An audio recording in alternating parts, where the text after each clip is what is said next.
In the heart of South Asia, a city that was once a symbol of culture and history is now struggling to breathe. Lahore, known for its impressive architecture and distinctive flavors, now carries a much darker title. It is one of the most polluted cities in the world. Under a thick layer of smoke, Lahore hides. Streets, monuments, and residents live shrouded in a toxic haze that forgives nothing and no one. Today, Bello Mundo will take you on a tour of a literally sick city, where the air has become the population's greatest enemy. If you've ever seen videos about India, you've probably come across images of crowded cities, exotic street food, and of course, a lot of dirt. The scenes, as well as showing different dishes, usually also reveal something far less attractive. Dirty hands, poorly dressed cooks, garbage strewn everywhere, and food being prepared near open pits. It's a reality that impresses, but not just because of its eccentricity, but because of its lack of cleanliness. However, this lack of hygiene is not the only problem, nor is it the most worrying. One of the most worrying is pollution. According to a report by IQR, a Swiss company that specializes in monitoring air quality, the pollution situation in India is critical. No less than 39 Indian cities are among the 50 most polluted in the world, with levels that exceed the limits recommended by the World Health Organization. But to the relief of Indians, Indian cities are not the only ones on the list. Pakistan also features prominently, and it is precisely a Pakistani city that carries the unfortunate title of Worst Air Quality. The destination of our trip today, Lahore. Lahore is a city full of life, color, and movement, located in the heart of the Punjab province in northeastern Pakistan. Just 30 kilometers from the border with India, this metropolis is one of the largest and most densely populated in the country, occupying approximately 1,772 square kilometers and home to more than 13 million inhabitants. This growing population and the city's rapid expansion reflect its economic importance. It alone accounts for 13% of the country's GDP. The region is also famous for its impressive architecture, which blends the ancient and the modern. The urban landscape is punctuated by mosques, forts, and gardens dating back to the days of the Mughal Empire, alongside contemporary structures and bustling commercial districts.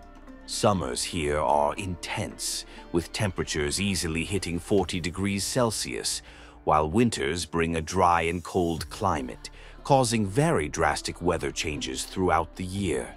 With its flat geography and proximity to the desert, the atmosphere is naturally drier and dustier. In addition, Lahore is surrounded by vast wheat and rice plantations, where it is common to burn the remains of crops after each harvest. This combination of factors creates ideal conditions for the city to be enveloped in a veritable smokescreen in the fall and winter, known as smog season. It's a gloomy scenario, but we'll talk more about it in a moment. First, it's important to understand what this city once was in order to realize how much things have changed, and unfortunately, for the worse. Lahore is an ancient city with roots going back more than 2,000 years, being mentioned for the first time in ancient texts as one of the most important cities of the Indus Valley civilization. A civilization famous for its well-planned cities, advanced sanitation systems, and a complex culture that rivaled the ancient civilizations of Egypt and Mesopotamia. But Lahore's brilliance really came during the period of the Mughal Empire, when it became one of the empire's capitals. It was there that palaces, mosques, and gardens were built that are still symbols of the architectural wealth of that era. After the Mughals, Lahore still experienced intense times under British rule, becoming one of the cultural and intellectual centers of the subcontinent. The city became a symbol of resistance during Pakistan's struggle for independence, and, after the country's creation in 1947, Lahore established itself as one of the new country's economic and cultural hubs. This city is like an open-air museum. It is home to world-famous monuments such as the enormous Badshahi Mosque, the Lahore Fort, and the Shalimar Gardens. These UNESCO-protected sites showcase all the grandeur of Mughal architecture and seem to transport any visitor to the times when the empire was at its peak. But all this heritage is at risk. Increasing pollution is threatening these cultural treasures. Layers of soot and dust are slowly covering their facades, hiding their beauty and damaging their structures. The Badshahi Mosque, for example, which used to be white, is now covered in a gray layer that is difficult to remove. Sad, isn't it? But how did it get to this point? Let's find out now, starting with its population. Remember when we talked about the Indus Valley civilization, famous for its well-planned cities and advanced sanitation systems? Well, that seems to have gone down in history. Today, the city has a population of over 13 million people. It's easy to imagine what that means in terms of movement, noise, and, of course, a lot of pollution. There are approximately 2,000 square kilometers of urban area to accommodate this crowd, resulting in an intense flow on every corner. Recently, rapid economic growth has accelerated urbanization, attracting more and more people to the city, and this has brought enormous public order challenges. Too many people, not enough space, and the result? Chaos. The city is only growing, and the pace of urban expansion is out of control. This population density means a constant battle to accommodate all the residents. And it's not just the physical space for people that's lacking. There's also a lack of space for vehicles. Traffic is intense, with streets constantly congested.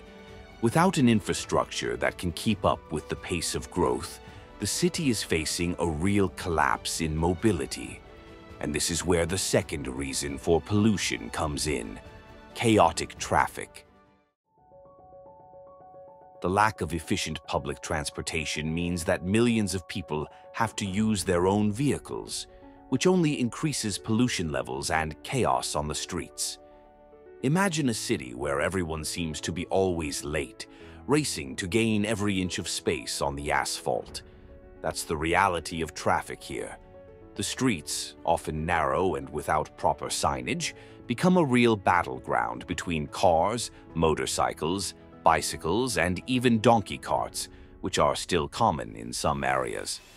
The sound of horns is constant, and kilometric traffic jams are part of everyday life. The result is constant noise that literally has the potential to damage the hearing of those who live there. It's common to see motorcyclists without helmets, entire families on a single bike, and pedestrians trying to cross crowded avenues. But chaotic traffic is not just a question of mobility and noise. It is also one of the biggest sources of air pollution. Most vehicles are old and continue to run even when they are too old for the streets. Cars, motorcycles, and trucks operate under lax environmental legislation and remain in circulation despite their poor condition. These vehicles spew smoke and toxins into the air every day, poisoning the environment and further worsening people's quality of life. And if you think that vehicles are the only ones responsible for the toxic smoke that blankets the city, you're completely wrong. Industries play a huge role in this scenario. Lahore is surrounded by an industrial belt that includes factories of all kinds, from metallurgy and textiles to chemicals. These factories, often with few environmental controls, dump toxic gases and waste directly into the atmosphere, contributing to the alarming levels of air pollution. Brick kilns, for example, are one of the biggest sources of emissions, releasing large quantities of fine particles and polluting gases, which only worsen air quality. As with vehicle fleets, the lack of strict regulations allows many of these industries to operate without adequate filters or measures to reduce pollutant emissions, making the air increasingly dense and harmful. Pollution from cars is an aggravating factor, but it's not the only one. Power generation is also a factor. Another aggravating factor is power generation. Although Pakistan recently inaugurated its 6th nuclear power plant and has been investing in renewable sources such as solar energy and biomass burning, a significant part of the electricity that supplies the big cities still comes from burning coal in old thermal power stations. And so we have the complete recipe for unhealthy air.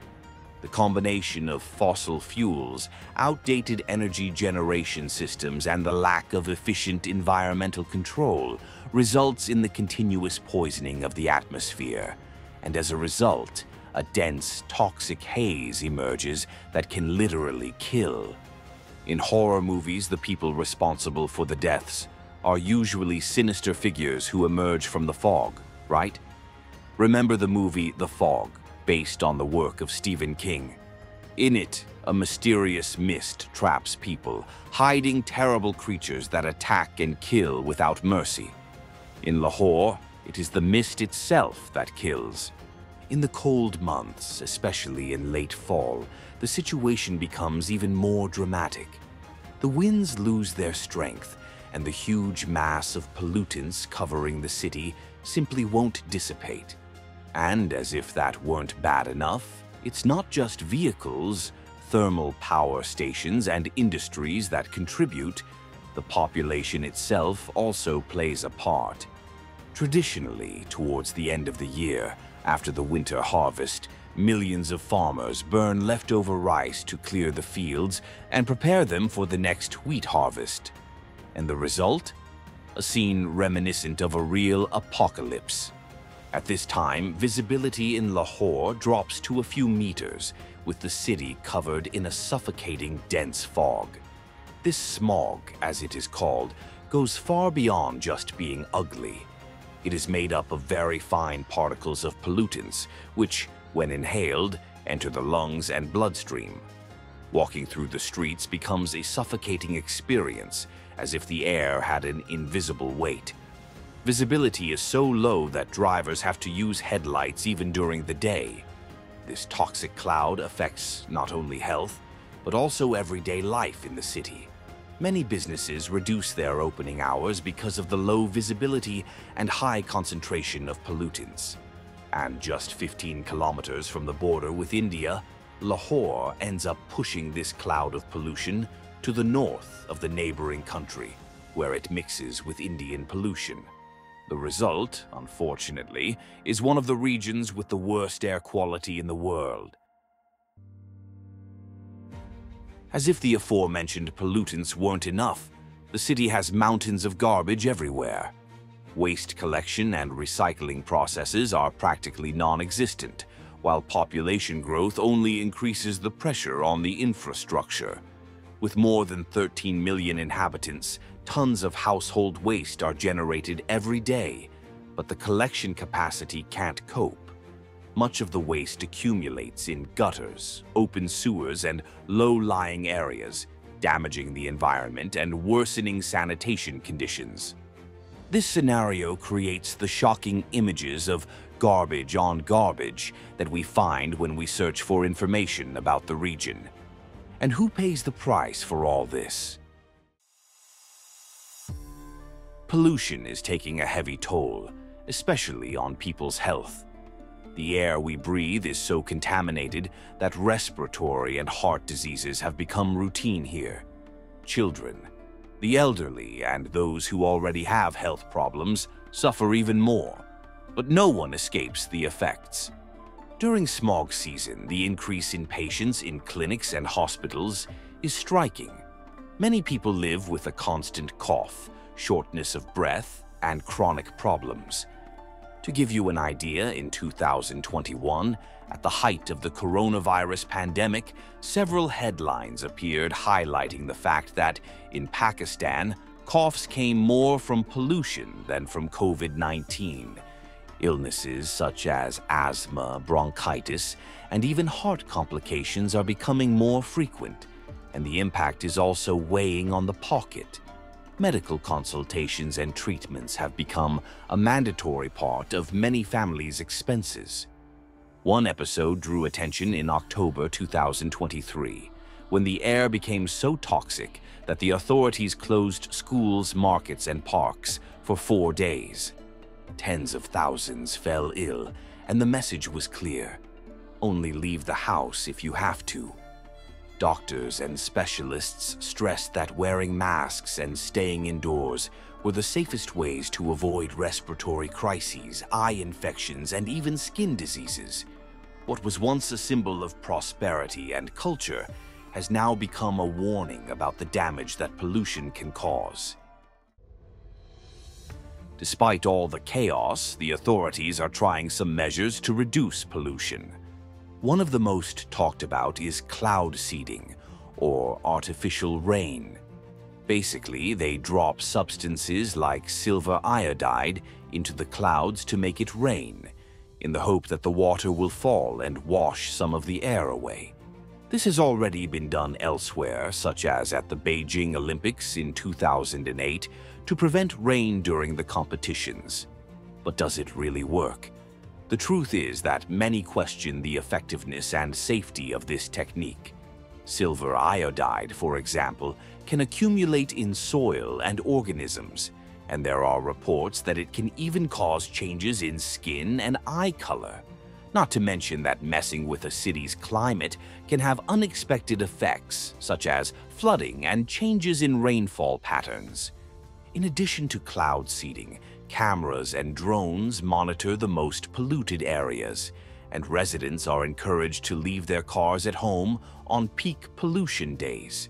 But between you and me, experts and residents say that this is like putting a Band-Aid on a giant bruise. Without decent public transportation, strict emissions laws, and real environmental awareness, it's hard to believe that the problem will be solved. Pollution here is the result of many things: too many people, too many factories, too much fuel burned, and almost no clear rules to control emissions. Lahore didn't become the most polluted city in the world overnight. Entire generations have been born and raised amidst garbage, without basic sanitation, and with limited access to clean water. Respiratory diseases and premature deaths are part of everyday life, and for many, breathing effortlessly is a distant dream. How can we talk about quality of life for those who only know survival? Where do we look for a way out when pollution covers everything around us? And so we end our journey through Lahore, a place of fascinating stories, challenges, and a daily struggle to breathe. If you enjoyed immersing yourself in these themes and want to continue exploring other stories like this one, don't forget to follow the next videos and turn on your notifications so you don't miss anything new.